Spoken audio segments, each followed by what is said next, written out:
the Energy Transfer LP First Quarter 2024 Earnings Conference Call. All participants will be in listen-only mode. Should you need assistance, please signal a conference specialist by pressing the star key followed by 0. After today's presentation, there will be an opportunity to ask questions. To ask a question, you may press star then 1 on your telephone keypad. To withdraw your question, please press star then 2. We ask that you limit to asking one question and one follow-up question. Please note this event is being recorded. I would now like to turn the conference over to Tom Long, CEO of Energy Transfer. Please go ahead. Thank you, operator. Good afternoon, everyone, and welcome to the Energy Transfer First Quarter 2024 Earnings Call. I'm also joined today by Mackie McCree and other members of the senior management team who are here to help answer your questions after our prepared remarks. Hopefully you saw the press release we issued earlier this afternoon, as well as the slides posted to our website. As a reminder, we will be making forward-looking statements within the meaning of Section 21E of the Securities Exchange Act of 1934. These statements are based upon our current beliefs as well as certain assumptions and information currently available to us, and are discussed in more details in our Form 10-Q for the quarter ended March 31st, 2024, which we expect to file tomorrow, May 9th. I'll also refer to Adjusted EBITDA and Distributable Cash Flow, or DCF, both of which are non-GAAP financial measures. You'll find a reconciliation of our non-GAAP measures on our website. I'll start today by going over our financial results. For the first quarter of 2024, we generated Adjusted EBITDA of $3.9 billion compared to $3.4 billion for the first quarter of 2023. We had record volumes through our crude pipelines and also saw strong performances across the rest of our operations. DCF attributable to the partners of Energy Transfer as adjusted was $2.4 billion compared to $2 billion for the first quarter of last year. This resulted in excess cash flow after distributions of approximately $1.3 billion. On April 24th, we announced a quarterly cash distribution of 31 cents per common unit, or $1.27 on an annualized basis. This distribution represents an increase of 3.3% from the 30 cents paid in the first quarter of 2023. In February, Fitch upgraded Energy Transfer's senior unsecured credit rating to BBB with a stable outlook, which followed an upgrade by S&P to BBB in 2023. At the end of the first quarter, we had no outstanding borrowings under our revolving credit facility. Following the redemption of all of our outstanding Series C's and Series D's preferred units in February of 2024, in March, we issued a notice to redeem all of Energy Transfer's outstanding Series E preferred units on May 15, 2024. In April of 2024, we redeemed $1.7 billion of senior notes using cash on hand and proceeds from our revolving credit facility. And for the first quarter of 2024, we spent approximately $460 million on organic growth capital, primarily in the midstream and NGL and refined product segments, excluding Sun and USA Compression CapEx. Now turning to our results by segment for the first quarter, and we'll start with NGL and refined products. Adjusted EBITDA was $989 million compared to $939 million for the first quarter of 2023. This was primarily due to growth across our transportation, fractionation, and terminal operations, which was partially offset by lower gains from hedged NGL inventory. As a reminder, the first quarter of 2023 included gains that were carried over from the prior year. NGL transportation volumes increased 5% to 2.1 million barrels per day. This increase was primarily due to higher volumes from the Permian region on the Mariner East pipeline system and on the Gulf Coast export pipelines. NGL fractionation volumes increased 11% to 1.1 million barrels per day. Total NGL export volumes grew 6% over the first quarter of 2023. We continue to see strong international demand for natural gas liquids and saw record LPG exports out of our Nederland terminal for the month of March. During the first quarter of 2024, we loaded approximately 14 million barrels of ethane out of Nederland and nearly 7 million barrels of ethane out of Marcus Hook. During the first quarter, we continued to export approximately 20% of worldwide NGL exports. For midstream, adjusted EBITDA was $696 million compared to $641 million for the first quarter of 2023. This was primarily due to the addition of the Crestwood assets as well as higher volumes in the Permian Basin. As a reminder, results in the first quarter of 2023 included a one-time positive adjustment of approximately $40 million. Gathered gas volumes increased to 19.9 million MMBtus per day compared to 19.8 million MMBtus per day for the same period last year. Now for our crude oil segment, adjusted EBITDA was $848 million compared to $526 million for the first quarter of 2023. This was primarily due to significantly stronger pipeline volumes, increased terminal throughput, as well as favorable timing on gains associated with hedged inventory. We also benefited from the acquisition of the Lotus and Crestwood assets in May and November of 2023, respectively. Results for the first quarter of 2024 included a $40 million benefit related to favorable timing on gains associated with hedged inventory, a portion of which we expect to reverse in the second quarter. And as a reminder, the first quarter of 2023 did include one-time negative adjustments of approximately $35 million. Crude oil transportation volumes increased 44% to a record 6.1 million barrels per day compared to 4.2 million barrels per day for the same period last year. Excluding the additions of Crestwood and Lotus, adjusted EBITDA and crude oil transportation volumes on our base business increased 47% and 14% respectively compared to the first quarter of 2023. In our interstate segment, adjusted EBITDA was $483 million compared to $536 million for the first quarter of 2023. During the quarter, we saw margin growth related to higher contracted volumes at increased rates on several of our pipelines. This growth was more than offset by lower operational sales resulting from lower prices and unplanned maintenance projects. In addition, the first quarter of 2023 included a one-time benefit from the realization of certain amounts related to a shipper bankruptcy. Total system volumes increased 5% over the same period last year due to increased demand and higher utilization on the Transwestern, Tiger, Trunkline, and Gulf Run pipeline systems.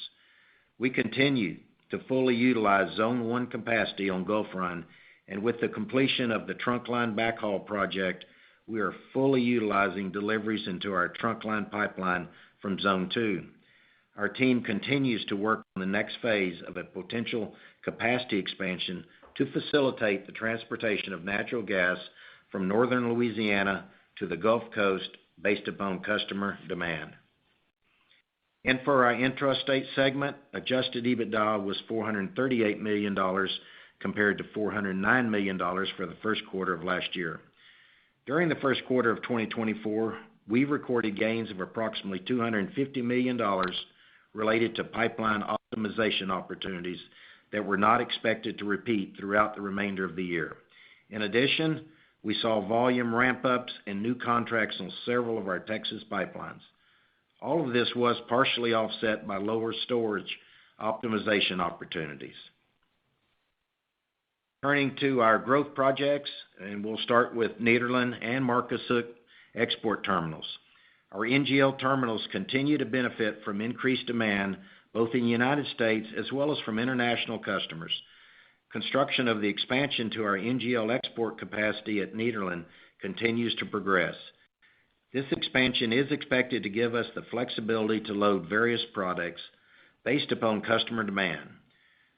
We have completed the installation of all pilings for the facility, and the construction remains on schedule for an anticipated in-service in mid-2025 for the initial phases of the project.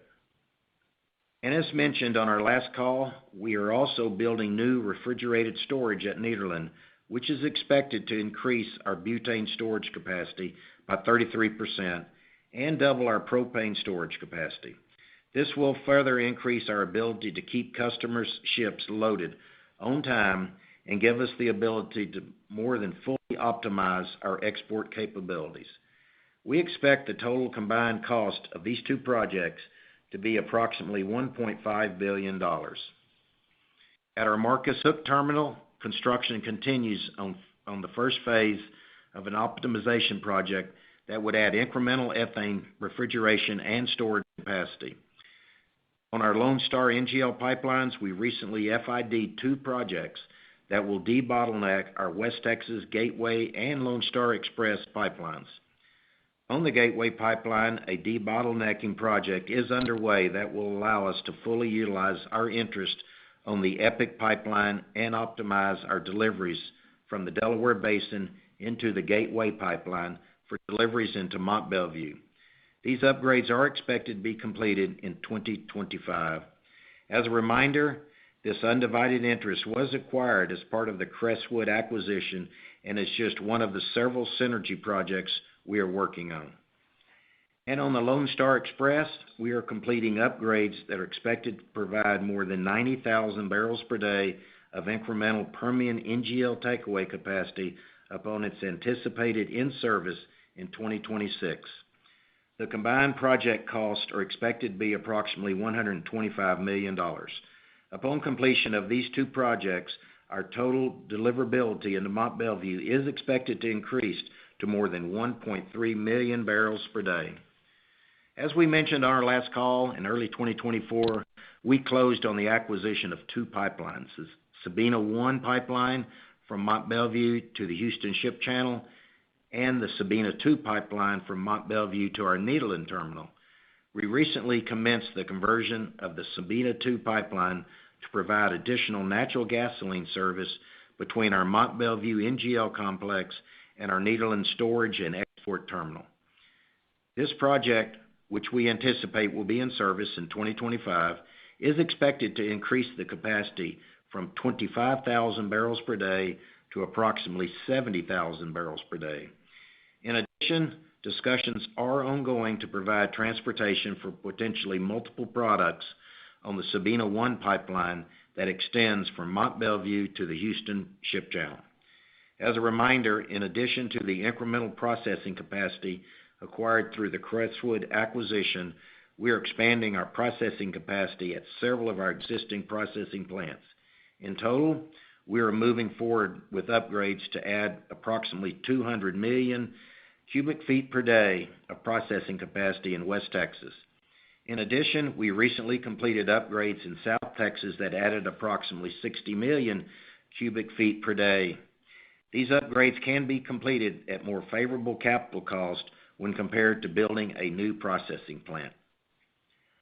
Also, we continue to increase optionality and improve reliability along our pipeline systems. At the end of 2023, we completed a backhaul project on our Trunkline pipeline. The project added an incremental 400,000 MCF per day of southern flow capacity on the pipeline system at very efficient capital cost. Looking at our crude oil assets, we are adding a direct connection from Midland to our pipeline that flows from the Permian Basin to Cushing.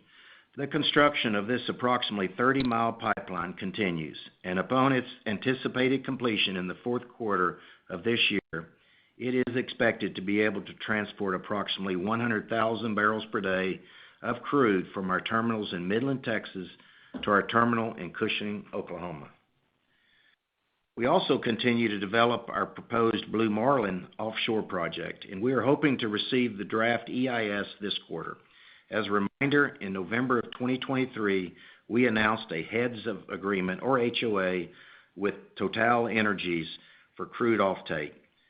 and additional customers remain very engaged and interested in our project, recognizing the value of fully loading VLCCs and the reduced execution risk that comes with repurposing existing underutilized assets.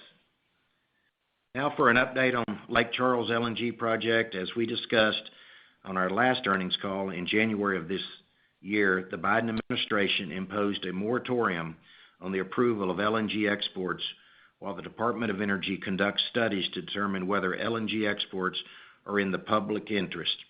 The Biden administration stated that these studies would focus on the cumulative impact of LNG exports on climate change, U.S. natural gas prices, and the impact of LNG facilities on local communities. We remain optimistic that the DOE studies will continue to support DOE export authorizations, particularly for LNG projects that have lower Scope 1 and Scope 2 emissions profiles, like Lake Charles. And so we continue to believe that Lake Charles LNG will receive a DOE export authorization in due course. As such, Lake Charles LNG continues to pursue the development of the project. In this regard, Lake Charles LNG is in discussions with LNG offtake customers for the remaining unsold offtake volumes necessary to take FID. Lake Charles LNG remains extremely thankful for the continued support of its existing LNG customers. And for a brief update on other projects, Energy Transfer has approved 8 10-megawatt natural gas-fired electric generation facilities to support the partnership's operations in Texas. We expect these facilities to go into service throughout 2025 and 2026. On the blue ammonia front, we continue to develop an ammonia hub concept at Lake Charles, Louisiana, and Nederland, Texas, where we have deep water access at our existing facilities. This hub concept would allow us to provide critical infrastructure services to several blue ammonia facilities, including natural gas supply, CO2 transportation to third-party sequestration sites, ammonia storage, and deep-water marine loading facilities. This hub concept is expected to promote economies of scale and efficiencies as compared to individual standalone blue ammonia projects, and the market response to this approach has been favorable. Yesterday, we entered into an agreement with Capture Point that commits CO2 from our treating facilities in northern Louisiana to the capture and sequestration project being jointly developed by Capture Point and Energy Transfer. Now looking ahead at our 2024 organic growth capital guidance. With the addition of several new growth projects, we now expect 2024 growth capital expenditures to be approximately $2.9 billion, which will be spent primarily in the NGL and refined products and midstream segments. This has been revised from our previous guidance of approximately $2.5 billion to include newly approved debottlenecking projects on our Lone Star Express and Gateway NGL pipelines, the Sabina 2 pipe conversion, optimization work at Mont Belvieu, backhaul, looping, and compression projects on FGT, new power generation facilities, as well as additional processing plant optimization in the Permian, and gathering system build-outs and compression projects in the midstream segment. We continue to expect our long-term annual growth capital run rate to be approximately $2 to $3 billion. Now turning to our adjusted EBITDA guidance, we are raising our 2024 adjusted EBITDA guidance to be between $15 billion to $15.3 billion, compared to our prior guidance range of $14.5 to $14.8 billion. Our 2024 guidance has been updated to include earnings related to Sunoco's acquisition of the NuStar assets, which closed May 3rd. As we look at our first quarter performance and bring the NuStar assets into the family, we continue to be excited about 2024 and are comfortable that we can deliver on our plan despite various market headwinds like lower gas prices and production curtailments that have impacted midstream volumes. Overall, worldwide demand for crude oil, natural gas liquids, and refined products remains strong, as does demand for our products and services. We will continue to position ourselves to meet this demand by strategically targeting optimization and expansion projects that enhance our existing asset base and generate attractive returns. We also continue to pursue synergy opportunities around recently acquired assets, with several projects underway, including the optimization of processing capacity in West Texas and NGL pipeline takeaway capacity from the Delaware Basin.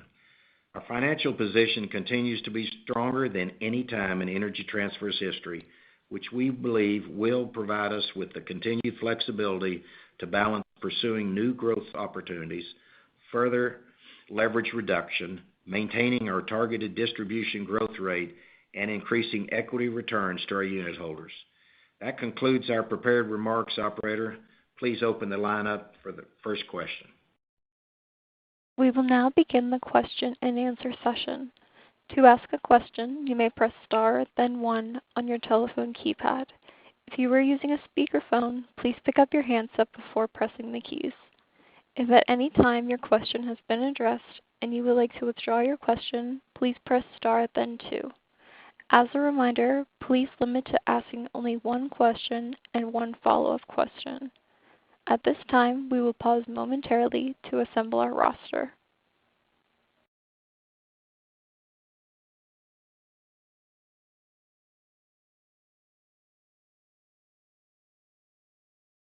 The first question comes from Jeremy Tonet with J.P. Morgan. Please go ahead. Hi, good afternoon. Hey, Jeremy. Good afternoon. Just wanted to start off with regards to Crestwood. Now that the acquisition's been under your belt for a little bit here, wondering if you could update us a little bit more. You talked about the synergy capture a bit before, but just what you see now as far as the impact and what you see, I guess, for potential synergies across commercial cost savings, what have you. Just curious for latest thoughts there. Yeah.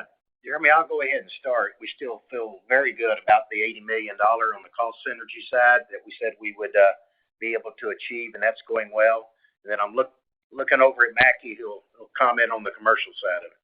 Yeah, Jeremy, as every time that we go and acquire somebody, we always have anticipated synergies, and then we just dig stuff up and find things. And once again, we're doing that with Crestwood.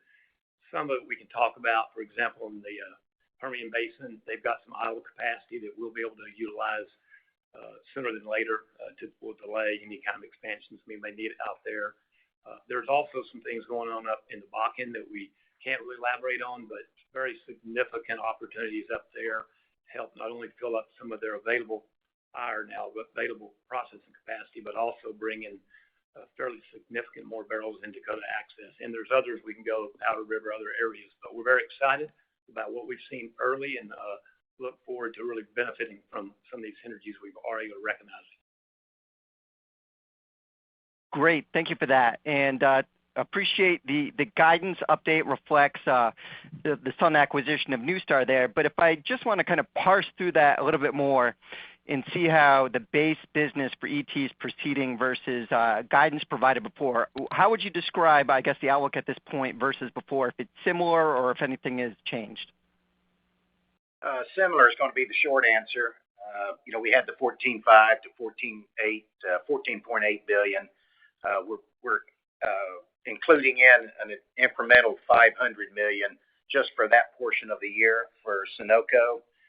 So that's what you're seeing at this time with where we are in the process. Sunoco team has done a great job, and they'll be probably updating that number a little bit more as we go forward. But right now, 500 million is the number that we're using. So.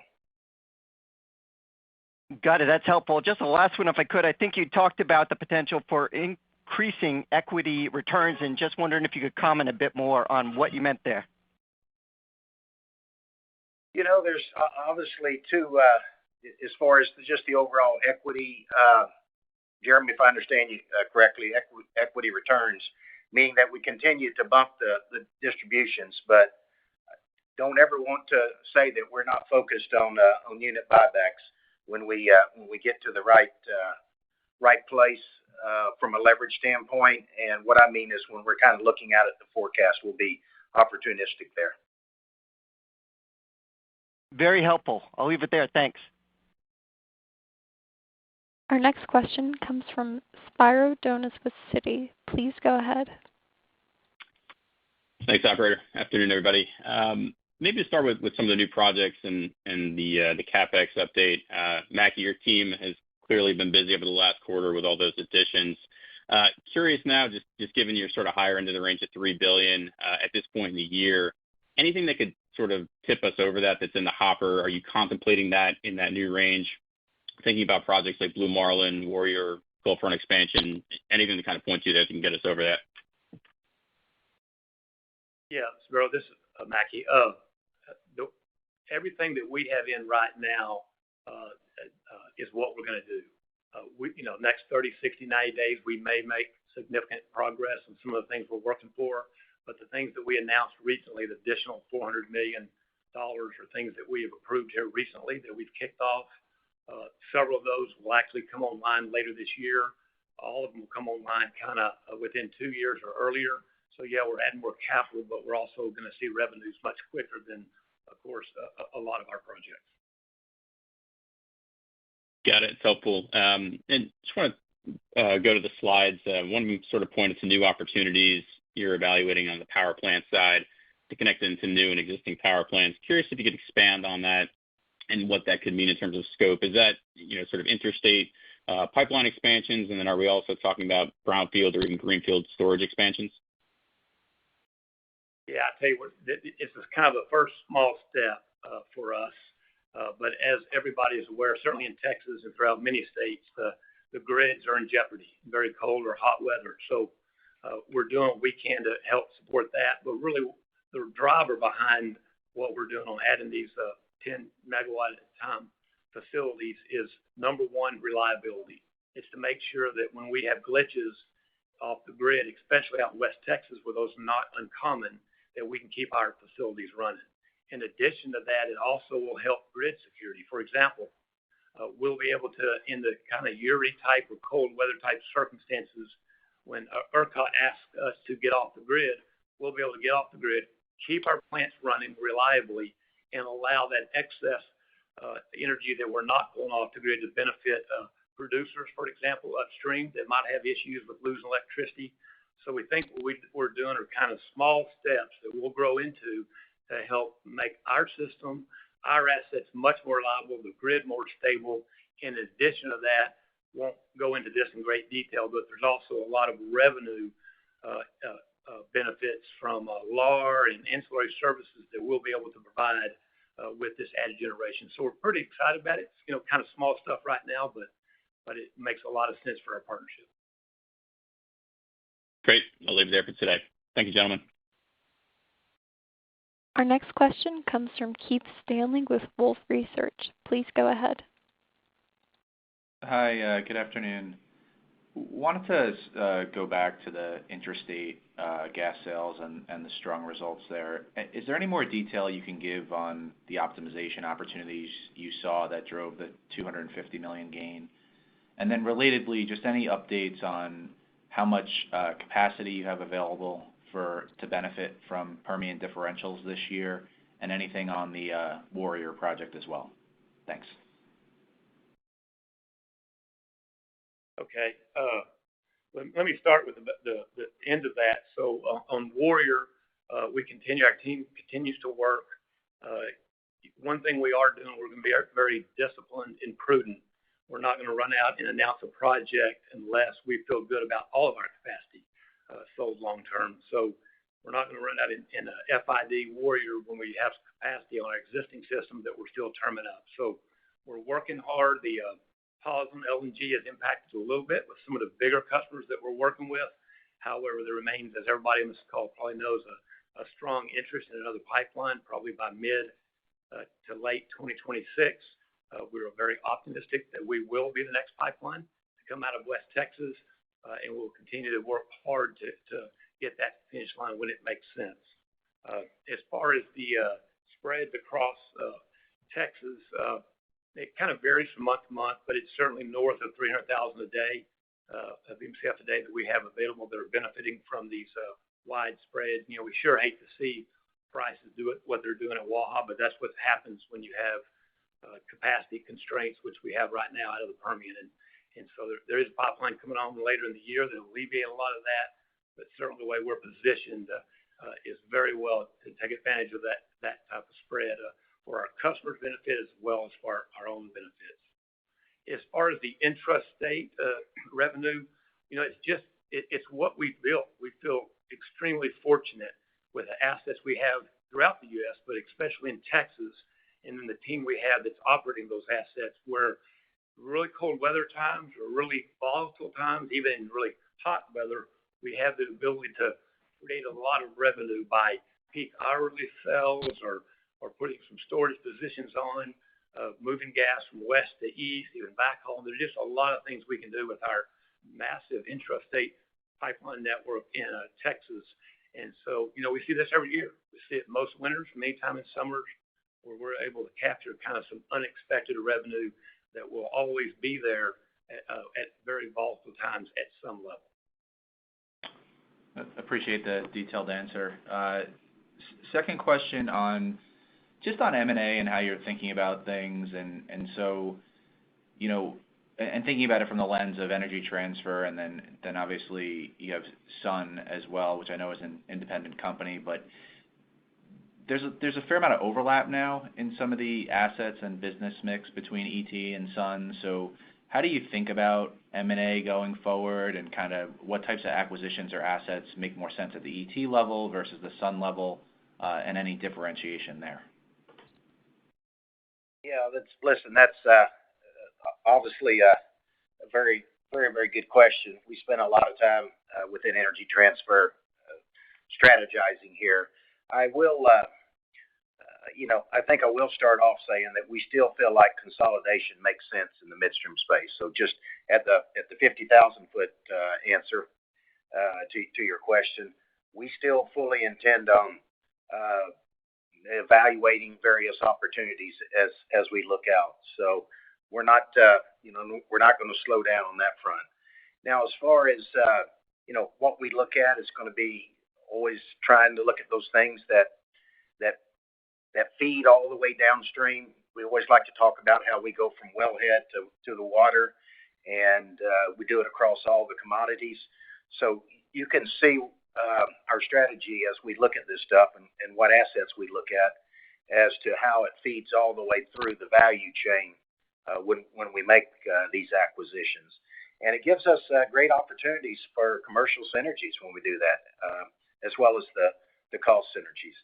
Now, as to the last part of your question about the Energy Transfer versus Sunoco, clearly the Sunoco team has done a fantastic job on this new start. Couldn't be more excited about that asset base coming into the family here. So what you'll see is you'll see that they're in kind of the wholesale fuel distribution, terminal business, etc.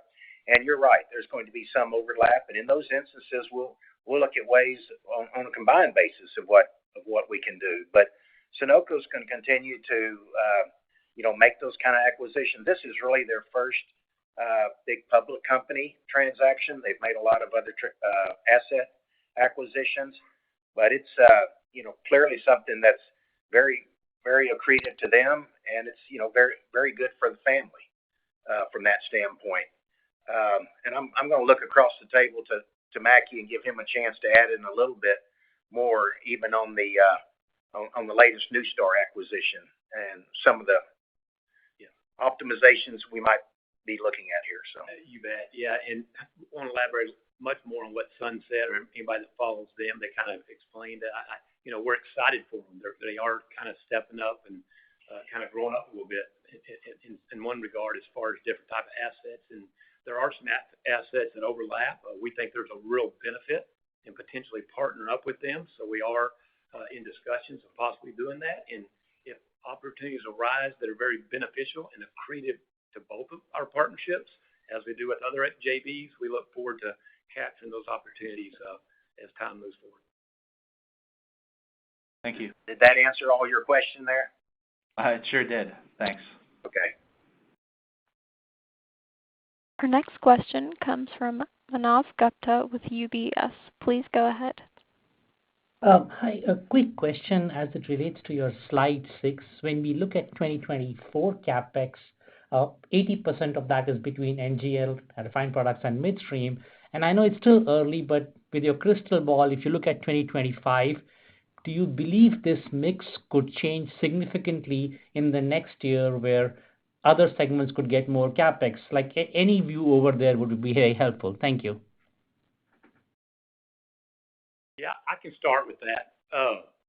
I guess looking at it right now, nothing jumps out that would change it significantly. However, you walk through some hypotheticals. Let's just say everything, the pause gets lifted, for example, on LNG. We intend to own, maybe 20-25% of that. That could start earlier. That's probably not likely, but it just kind of depends on Warrior. Does it pick up later in the year, sooner or later? So there's a lot of different variables and negotiations going on, and even permitting issues with the government. So I think the high level answer to that kind of the spin rate wrong right now, at least through 25, that's pretty consistent. But we've got a number of projects that I just alluded to in different segments that might begin quicker than others, and that would of course skew it one way or the other. Thank you. A quick follow-up. At Marcus Hook, I think on the last quarter call, you spoke about, construction of the first phase of optimized and appreciation project that could add ethane refrigeration and storage capacity. Is there any update on that one? Thank you. No update. We're excited about that phase, and we're diligently moving through that phase. We will be adding ethane storage. And we are excited about the future of our export facilities and capabilities and revenues out of Marcus Hook for many years to come. Thank you for taking my questions. Our next question comes from Michael Blum with Wells Fargo. Please go ahead. Thanks. Good afternoon, everyone. I wanted to go back to the 8, 10 megawatt gas-fired power plants you announced for Texas.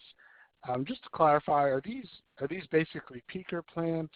Are you going to supply them with your own gas? And how do we think about return on invested capital for an investment like this?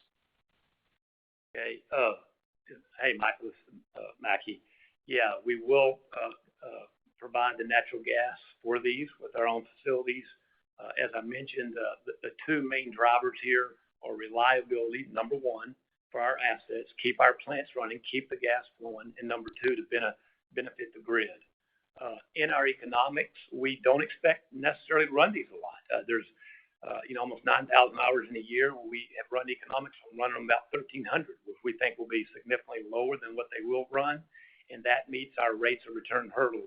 That has no anomalies in it in regards to like a Uri type situation or any kind of cold weather or any kind of huge run up in power prices or any benefits from ancillary services or LAR and things like that. So like I said, it's not this. We're not putting these in to try to create significant returns, but it very likely could create a lot better returns than what we're projecting.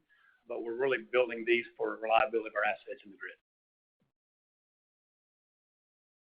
Okay, got it. Thank you for that. And then just a follow-up on the Warrior potential project. Just to clarify, if you wanted to have this in service by 2026, when do you need to get FID on that? Pretty quick. No, probably by we typically, I say typically, a lot of changes over the last 3 or 4 years, but if we're able to get to FID, hypothetically, for example, by late third quarter, early fourth quarter, we believe we'll have it in by the end of 26 at the latest. Great. Thank you. Our next question comes from Theresa Chen with Barclays. Please go ahead. Good afternoon. Follow-up question related to the M&A topic. Related to your comment about wanting that wellhead to water strategy. So pro forma the NuStar assets in the family, you now have an expansive crude oil system, Permian to Cushing, Permian to Nederland, and a sizable Corpus Christi export facility. So the long-haul movement between Permian and Corpus Christi, is that a natural area where you might want to fill your portfolio? Sure. I mean, anywhere we can connect the dots from where producers want to go to the best markets, we want to be in that market. We certainly over the years have been focused on bringing as many barrels as possible from Bakken, from Midland, from Cushing to our Nederland and Houston assets to benefit those, as well as our downstream pipes with Bayou Bridge and our VLCC project. But certainly, if there are any assets are for sale that can move more crude, for example, from Midland down to Corpus, we'll always look at those. But remember, those are New Start assets, and so they're the ones that will be chasing those opportunities wherever we might fit in, where it might make sense, and they want to talk to us about. We're certainly open to that, but that's probably a better New Start question related to Corpus. Got it. And looking at the Dakota Access recontracting outlook and all the way through Bayou Bridge, just taking into account TMX now being online, shipping not just WCS West, but also Syncrude, which seemingly has, indirectly compressed Bakken dips given the connection to mainline. What is your outlook for DAPL recontracting coming up in a couple of years and balanced with the incremental barrels that you're getting from Crestwood? Yeah, we love Bakken. We love what we've done out of there. Proud of the role we've played to get barrels out of such a great basin to refineries in the Midwest and the Gulf Coast. So it's been a great asset for us. It's funny, through the years, there's times when we have recontracting concerns on different assets, and that's just not one of them. We think long-term, there's blips from time to time. We think long-term, it is the premier optimum outlet for producers. The best way to get your production to, as I mentioned, Patoka and into many of the mid-continent refineries, as well as to refineries around Port Arthur and Houston, and then, of course, into Bayou Bridge all the way over into Lake Charles and the St. James refineries. And then you add on our VLCC project. So it's just it's an asset that we're not really concerned if there's companies that aren't willing to roll it over for a long period of time or a period of time that makes sense to us. We may go year at a time. We don't have a lot of concerns. We think that basin is going to be very stable for the next 5 to 10 years. We don't see massive growth, but as long as oil prices remain fairly strong, we do see, like I mentioned, stable, kind of consistent flows out of there. We do believe we're the best option for producers, and so we'll engage with anybody that wants to roll over. Of course, already talking to some of them, but it's certainly not something we lose sleep over. Thank you so much. Our next question comes from John Mackay with Goldman Sachs. Please go ahead. Hey, thanks for the time this afternoon. Maybe just to take one more at the power plant side. Yeah, I guess curious, are you guys operating any small plants now or have you in the past? And then if I think about this potential capacity you're adding, it's I guess relatively small versus what ET probably consumes overall. So do you think there's room for you guys to expand this number over time? And should we think of this as maybe kind of a first look on a kind of set of projects from here? Yeah, John. In fact, I thought I said it earlier. I probably didn't make it clear enough. Yes, these are first steps. There's grid problems all over the country, and Texas is no exception. A lot of people are moving in Texas, a lot of data centers, a lot of AI data centers, crypto miners are still coming in, industrial growth. I mean, it's just, we're so optimistic on, for natural gas-fired generation. So it's something that we will continue to look at, and it'll be highly unlikely that we don't announce more of these as each quarter goes on. But we are, we will be the operator of these. As I mentioned earlier, these aren't peaking units. They are units that are very good heat rates. So they're very efficient and very, provide very well-priced megawatt cost when we run them.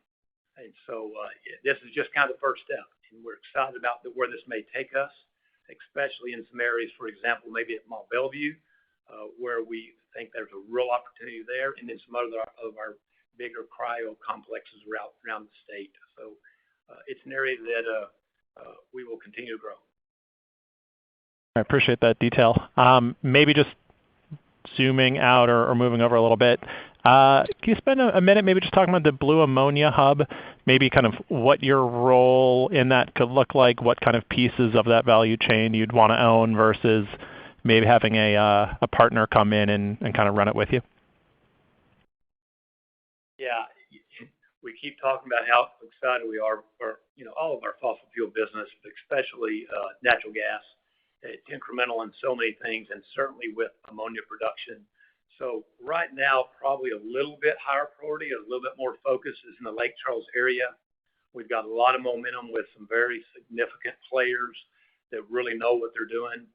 We're approaching this very similar to our LNG project and our potential petchem, in that we don't want to be big owners of ammonia. Do we want to operate? Yes. Will we retain an ownership of some level? Very likely or possible. But what really drives us is, to give an example, one of these ammonia plants will deliver approximately 120 to 130,000 MCF a day. At Lake Charles, we're looking at anywhere from maybe 5 to 7 over a certain period of time. So it's not insignificant natural gas transportation revenue. In addition to that, we'll have storage revenue. We'll have terminal revenue. We'll be able to load it there at Lake Charles. We see enormous growth for ammonia. Everybody probably knows that fertilizers to feed the people of the world is going to do nothing but grow, depending on the experts, 2 to 4% over the next 10 or 15 years. And now you've got this power side of it and fuel side of it, where ships are being built to burn ammonia as their fuel. You've got bunkering for ammonia. And then you've got in South Korea and Japan and other places where ammonia is going to be blended with coal for fuel. So there's a big, it's another big plus for New Star and the ammonia pipeline they bought. We see a big future in ammonia, and it's interesting from an ET standpoint, as I just said. It really helps facilitate our natural gas transportation business as well. So we're very excited about where that's headed, and we'll do the same thing, we hope, as well in Nederland. Appreciate all the detail. Thank you. Our next question comes from Elvira Scotto with RBC Capital Markets. Please go ahead. Hey, good afternoon, everyone. Can you talk a little bit about what you're seeing, producer activity in the Haynesville? Looks like there was some decline on your system. Also, what you're seeing relative to what's embedded in your original expectations or your guidance, and then how you see that activity trending the rest of the year. Yeah, this is Mackie again. Certainly lean plays throughout the U.S. Marcellus, Utica in the Northeast, parts of Oklahoma and Panhandle, Texas and East Texas, and certainly Haynesville. We've seen a slowdown. There's no if, and, or buts. When prices fall to $1.50, $1.60 at Henry Hub, it puts a lot of pressure on producers. So yes, we've seen it fall off fairly significantly in the northern Haynesville. For our interstate group, though, I got to get a shout out in that our volumes grew. And so yes, we've got to be more aggressive. Our margins tightened, but we did a good job on our inter and intrastates in North Louisiana. But yeah, as far as our G&P business, we have seen it fall off. However, if you look at kind of what's happening, we saw a peak about 6 months ago with LNG exports of almost 15 BCF. That's now down around 12 BCF. There's another LNG facility coming on, I believe, in June or July. So we could see a growth. We start seeing demand like we believe we will overseas in Europe and elsewhere, and the heat picks up this summer. We could see demand jump up by 5 or 6 BCF overnight. And so you see these declines in Haynesville and other areas. You're not going to be able to ramp up those that quickly. So we see pricing out the rest of this year, I think getting as high as $3.50 or $3.60 by the end of the year. We think that possibly could be moved up, that we could see higher prices mid to latter part of summer with a hot summer, and if the LNG demand really picks up like we think it will. But yes, no doubt about it, it's been a tougher quarter on some of the lean areas, and Haynesville is one of those. Okay, great. That's super helpful. And then just going back to your slide 8 and, the comments that you made about, the 8, 10 megawatt gas-fired electric generation facilities. You also then talked about kind of data centers. So I'm curious,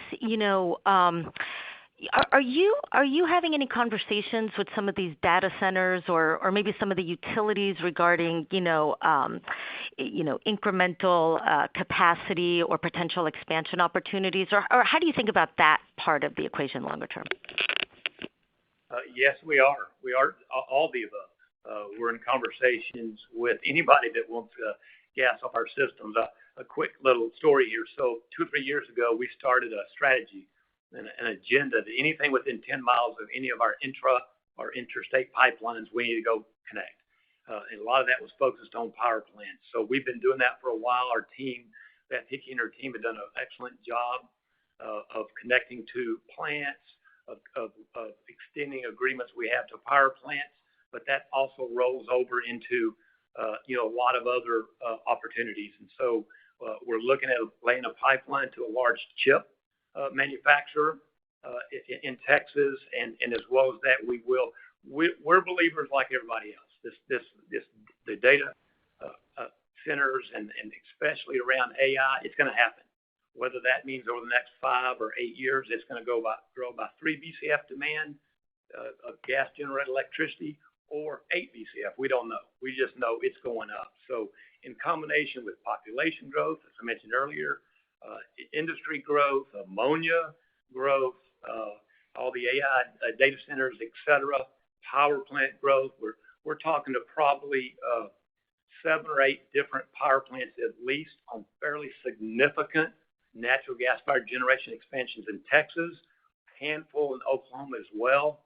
So it's just that common theme that Tom and I keep talking about in this call, is that the demand for natural gas is going to do nothing but go up for many years to come. And we're excited that we have the assets that we believe will benefit the most from those opportunities. That's great to hear. Thank you very much. Our next question comes from Zach Van Everen with Tudor, Pickering, and Holt & Co. Please go ahead. Perfect. Thanks for taking my question, guys. Maybe just circling back on that last one on the data center side. I know you guys have probably one of the larger intrastate footprints, between the Permian and call it Dallas. We've seen a lot of development and talks of development for the data centers in that area. Just curious on what is your ability to expand some of those intrastate pipes to maybe feed more of that power demand, whether it's in Dallas or Houston or, other states? Well, that kind of coincides a little bit with what I just said. We really have made it our job to go to connect to every possible gas generating power plant in every state that we operate in. And we certainly have done that and have tremendous capability of doing more of that in Texas. We're already connected to approximately 55 to 60% of the power plants in Texas, either directly or indirectly. We have very strategically located storage facilities both in North Texas, near Dallas, and also near Bamble, because a lot of these AI, unlike the crypto miners, who a lot of times are making a lot of money off selling electricity and not running their computers, AI can't do that. I think everybody knows it's got to have reliable. So it can't rely on renewables. So yes, if we need to tie additional power plants to provide that electricity to help meet all the demands in the Dallas-Fort Worth area, including AI expansion, we'll certainly be a part of that. Look at our assets. I mean, there's nobody, as you just mentioned, that's even close to being able to provide the services we can, especially for those type of markets. Perfect. That makes sense. And then maybe switching to Blue Marlin, if you guys were able to get the favorable EIS study as well as the permit, do you have a time frame for when that would be commercially in operation? I guess I would say it like this, is that we believe that once we receive the draft EIS, that we're hopeful and confident that within a year, we'll get our permit and our license. We're making certain assumptions of things that might happen in November, but certainly we are The great thing about our project is, unlike our competitors, it's a brownfield project. I mean, we have the pipe already, a lot of it already in the ground or in the sea. And so we have a huge advantage there. We have a pretty good feel for costs of some of our competitors. We think we're significantly less than that. We have the kind of unique ability to move barrels from different basins that some of our competitors can't to feed that project. So we're very optimistic. But anyway, to finish and answer your question, just say hypothetically by second, third quarter of next year, we're ready to go. I believe we're looking at 2.5, 3 years. Yeah, about 2.5 to 3 years before it would actually go in service. Perfect. Thank you so much. This concludes our question and answer session. I would like to turn the conference back over to Tom Long for any closing remarks. Once again, we appreciate all of you joining us today. Thank you for your support, and we really look forward to any follow-up questions that y'all have in addressing those. Thank y'all. The conference is now concluded. Thank you for attending today's presentation. You may now disconnect.